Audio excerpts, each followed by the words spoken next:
നമുക്കൊപ്പം brigadier doctor Mohanan Pillai ചേരുന്നു, പ്രതിരോധ വിദഗ്ധനാണ്.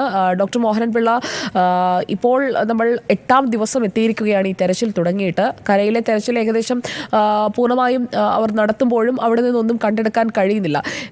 ഒരു ഭാഗത്തേക്ക് നേവിയും അതുപോലെ തന്നെ ദുരന്ത നിവാരണ സേനയും കേന്ദ്രീകരിക്കുന്നുണ്ടെങ്കിൽ അതവർക്ക് ന്യായമായും ആ ഭാഗത്ത് നിന്ന് എന്തെങ്കിലും സൂചനകൾ കിട്ടിയിട്ടായിരിക്കില്ലേ?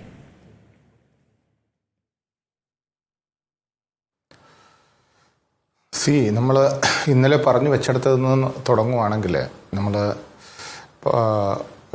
കരയിലെ സെർച്ച് ഓൾമോസ്റ്റ്, അതായത് പ്ലാൻ 1 കംപ്ലീറ്റ് ചെയ്തു. അത് ഇന്നലെ തന്നെ പറഞ്ഞിട്ടുണ്ട്.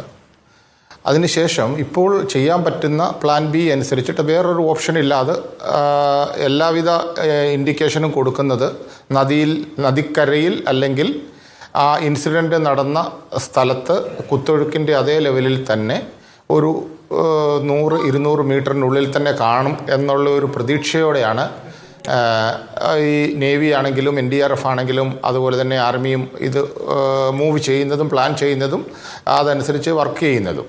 പക്ഷെ അതിൽ ഉപോത്ബലകമായിട്ടുള്ള രീതിയിൽ എന്തൊക്കെയോ ഇൻഡിക്കേഷൻസ് കാണുന്നുമുണ്ട്. പക്ഷെ ഒന്നും നമുക്ക് വെളിയിൽ വരുന്നില്ല എന്നുള്ളത് ശരിയാണ്.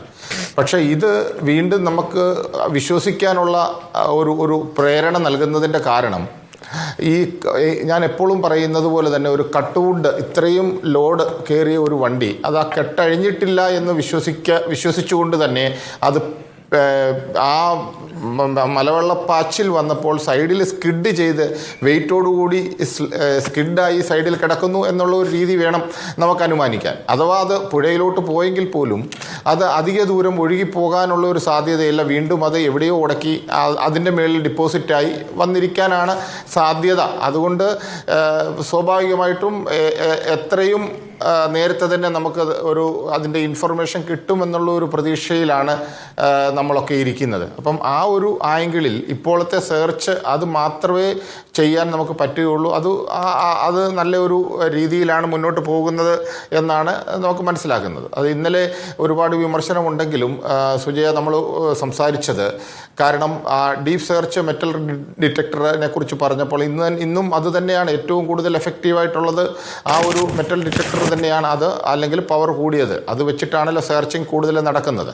അപ്പോൾ മെറ്റലിൻ്റെ ഒരു കണ്ടന്റ് ഉണ്ടെങ്കിൽ തീർച്ചയായിട്ടും അത് ഐഡൻറ്റിഫൈ ചെയ്യാൻ പറ്റും. അതിനകത്ത് എനിക്ക് തോന്നുന്നത് തീർച്ചയായിട്ടും അത് നദിക്കരയിൽ അല്ലെങ്കിൽ വിത്തിൻ ഒരു 100 മീറ്റർ ഉള്ളിൽ തന്നെ പുഴയിൽ ഉണ്ടാവണം. അല്ലെങ്കിൽ അന്ന് തന്നെ നിങ്ങളൊക്കെ ഹൈലൈറ്റ് ചെയ്ത മാതിരി എങ്ങനെ ഈ മൺകൂന ഉണ്ടായി, ഇത്രയും സ്റ്റീപ്പായിട്ട് അവിടെ എന്തെങ്കിലും ഒരു സ്റ്റക്ക് ചെയ്തതിന് ശേഷം അതിൽ വീണ്ടും ഓവർ ആൻഡ് അബോവ് ഡിപ്പോസിറ്റ് ചെയ്ത് ഒരു മൺകൂനയായതായിരിക്കാമല്ലോ. അല്ലെങ്കിൽ ഇമ്മീഡിയറ്റ് ആയിട്ടൊരു മൺകൂന ഉണ്ടാവണമെന്നുണ്ടെങ്കിൽ പെട്ടെന്ന് പറ്റില്ല, പെട്ടെന്നൊരു ഡിപ്പോസിറ്റ് വരിക എന്നുള്ളതാണ് അതിനകത്ത് പ്രതീക്ഷിക്കുന്നത്. ഇപ്പോൾ തീർച്ചയായിട്ടും നമ്മൾ ഈ രക്ഷാപ്രവർത്തനം കാണുമ്പോൾ അത് നല്ല എഫക്റ്റീവായിട്ടല്ലേ പ്രോഗ്രസീവായിട്ട് മുന്നേറുന്നു എന്ന് തന്നെ നമുക്ക് കാണാം. ഇതാണ് നമുക്ക് ചെയ്യാൻ പറ്റുന്ന ഇതാണ്. പിന്നെ ഉള്ളൊരു കാര്യം, ഈ പ്രൊസീജിയർ തന്നെ സ്പീഡ് കൂട്ടാം എന്നുള്ള ഒരു കണക്കുകൂട്ടലുണ്ട്. അത് ദാറ്റ് ഡിപ്പെൻസ്. അതിനെ നമുക്ക് ഒന്നും വിമർശിക്കാൻ പറ്റില്ല. പിന്നെ ഞാൻ വീണ്ടും പറയുന്നത് പോലെ തന്നെ കാർവാർ അടുത്തുള്ളത് കൊണ്ട് നമുക്ക് വളരെയധികം സൗകര്യമാണ് ഈ നേവൽ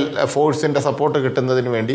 അപ്പം ബാക്കിയുള്ളതെല്ലാം കാര്യങ്ങൾ ഒരേ രീതിയിൽ തന്നെ മുന്നോട്ട് പോകുന്നു. അതായിരിക്കും ഈ സംയോജിച്ച് എല്ലാ ടീമുകളും ഒന്നിച്ച് ചേർന്ന് ഒരു കൺക്ലൂഷനിലെത്തിയതിന് ശേഷം ആ ഒരു അപ്രോച്ചിലോട്ടാണ് മുന്നേറുന്നത് എന്നാണ് നമുക്ക് ഇപ്പോൾ വിലയിരുത്തേണ്ടത്.